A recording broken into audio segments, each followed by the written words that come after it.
Welcome to a KeyStageWiki KeyStage4 summary lesson on systems. Now, if you haven't already done so, you can click on the link below to find more information about systems on our website. So let's start with what a system is. Now, a system is an object or a group of objects that we are studying. Now, the reason we are interested in systems is because we want to look at energy transfers taking place within that system. So we might be looking at a pendulum swinging backwards and forwards. We might be looking at a mass on a spring. We could be looking at a car applying the brakes and slowing down. Now, there are three types of system that you need to be aware of. There is the open system, the closed system, and the closed isolated system. Now, in an open system, these are the systems we deal with in the real world. In these systems, energy can flow freely into and out of that system.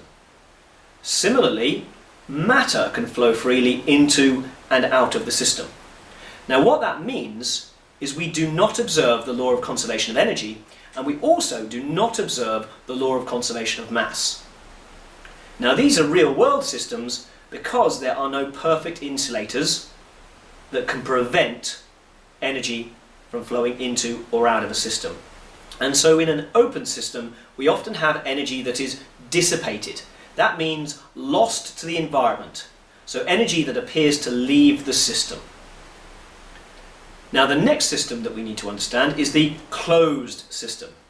In a closed system, energy can still flow freely in and out, but matter cannot.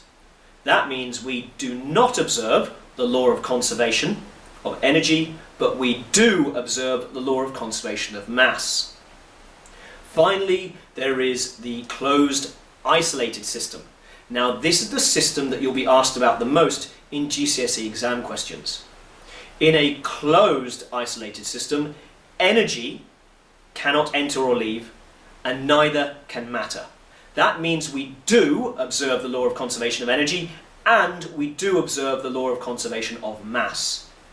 So a question might be asking about energy being transferred from one system into another.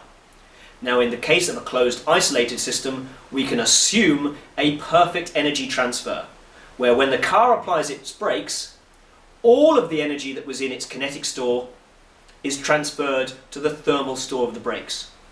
None of the energy is lost, none of the energy is dissipated. Now, a quick note on that. In a GCSE exam question, they will generally ask you, what is the energy in this new store? Okay? But what they will do is at the end, they'll ask you, why might it not be that amount? So if we had a car applying the brakes, it will say there's 5,000 joules of energy in the kinetic store.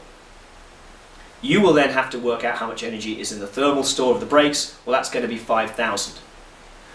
Well, the question might then ask, why is there not really 5,000 joules of energy in the thermal store? The answer is because this is not really a closed isolated system. It is actually an open system, and therefore energy has been dissipated from the brakes. Some of the energy has been lost to the system.